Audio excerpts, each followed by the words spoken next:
Chapter 8 of Narrative of the Life of David Crockett of the State of Tennessee.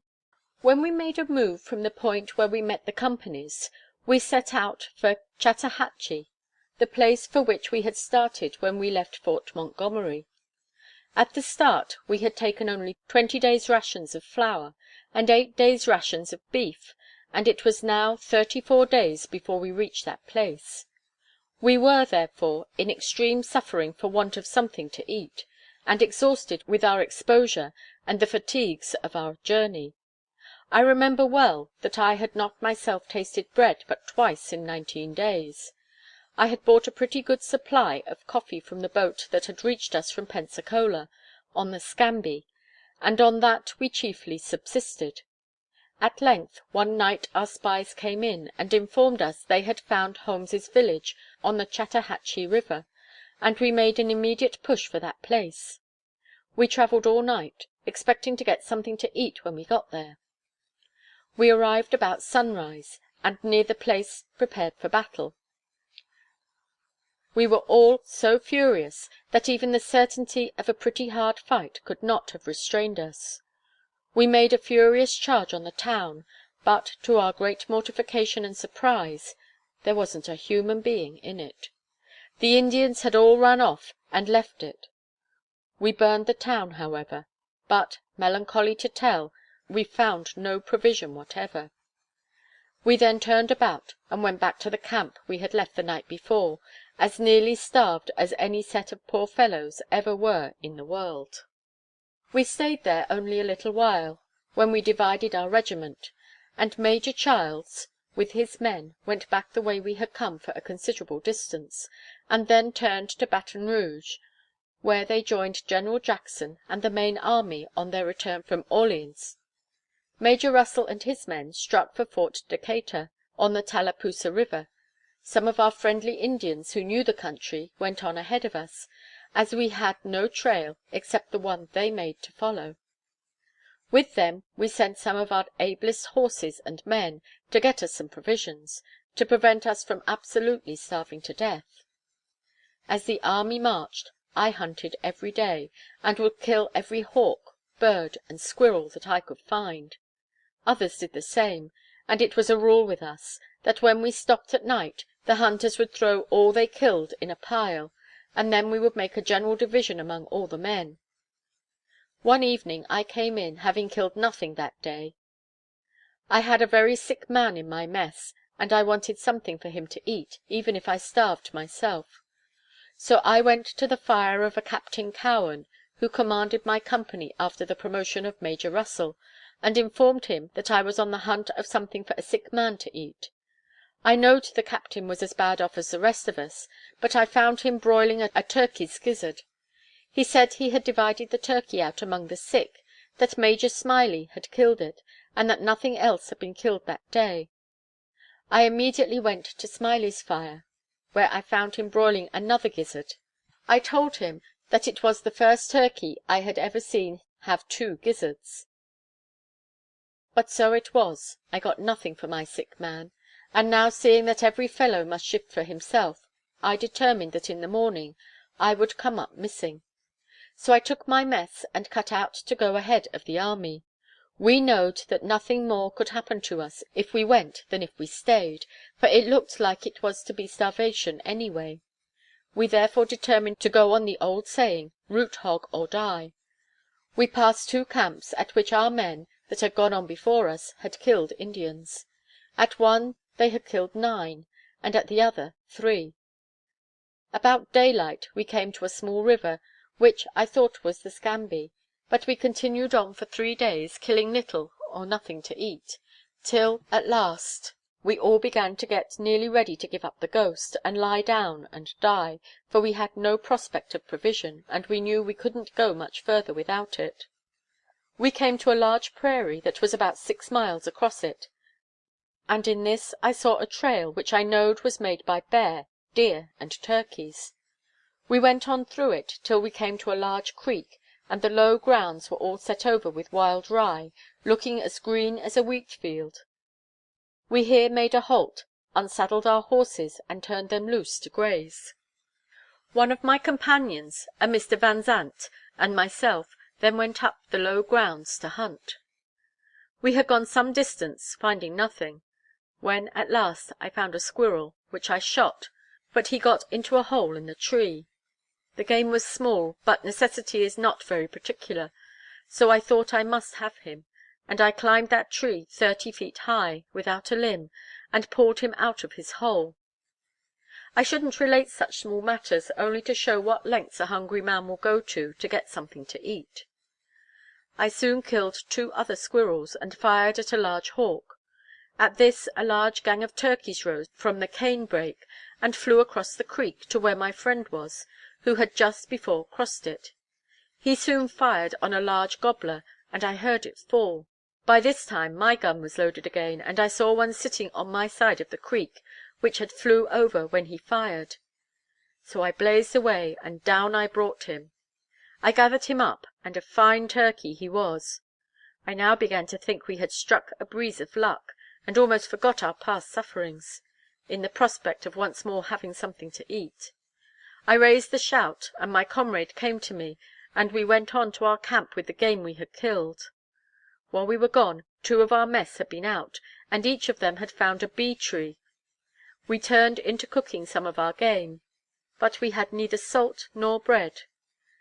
Just at this moment, on looking down the creek, we saw our men, who had gone on before us for provisions, coming to us. They came up and measured out to each man a cupful of flour. With this we thickened our soup, when our turkey was cooked, and our friends took dinner with us, and then went on. We now took our tomahawks, and went and cut our bee trees, out of which we got a fine chance of honey, though we had been starving so long that we feared to eat much at a time, till, like the Irish by hanging, we got used to it again. We rested that night without moving our camp, and the next morning myself and Van Zandt again turned out to hunt. We had not gone far before I wounded a fine buck very badly, and while pursuing him I was walking on a large tree that had fallen down, when from the top of it a large bear broke out and ran off. I had no dogs, and I was sorry enough for it, for of all the hunting I ever did I have always delighted most in bear hunting. Soon after this I killed a large buck, and we had just gotten him to camp when our poor starved army came up. They told us that to lessen their sufferings as much as possible, Captain William Russell had had his horse led up to be shot for them to eat, just at the moment that they saw our men returning, who had carried on the flour. We were now about 14 miles from Fort Decatur, and we gave away all our meat and honey, and went on with the rest of the army. When we got there, they could give us only 1 ration of meat, but not a mouthful of bread. I immediately got a canoe, and taking my gun, crossed over the river, and went to the big warrior's town. I had a large hat, and I offered an Indian a silver dollar for my hat full of corn. He told me that his corn was all shuestea, which in English means it was all gone. But he showed me where an Indian lived, who, he said, had corn. I went to him and made the same offer. He could talk a little broken English, and said to me, "You got any powder? You got bullet?" I told him I had. Then he said, "Me swap my corn for powder and bullet." I took out about 10 bullets and showed him, and he proposed to give me a hat full of corn for them. I took him up mighty quick. I then offered to give him 10 charges of powder for another hat full of corn. To this he agreed very willingly. So I took off my hunting shirt and tied up my corn, and though it had cost me very little of my powder and lead, yet I wouldn't have taken 50 silver dollars for it.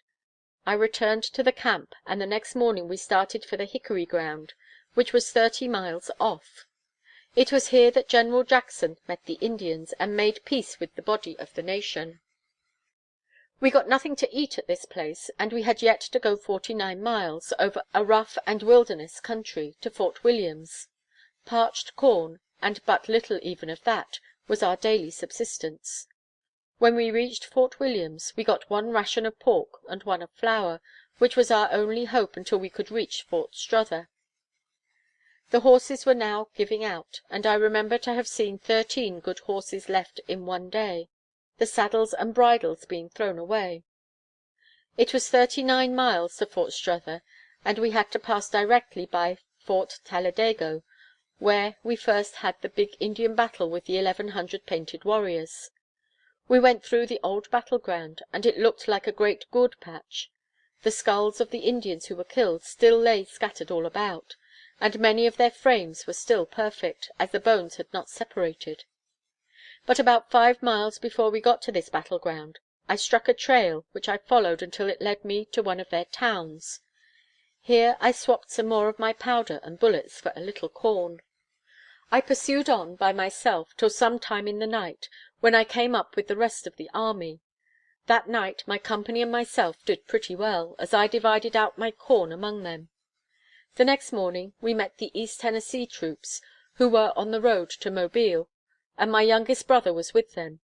They had plenty of corn and provisions, and they gave me what I wanted for myself and my horse. I remained with them that night, though my company went across the Coosa River to the fort, where they also had the good fortune to find plenty of provisions.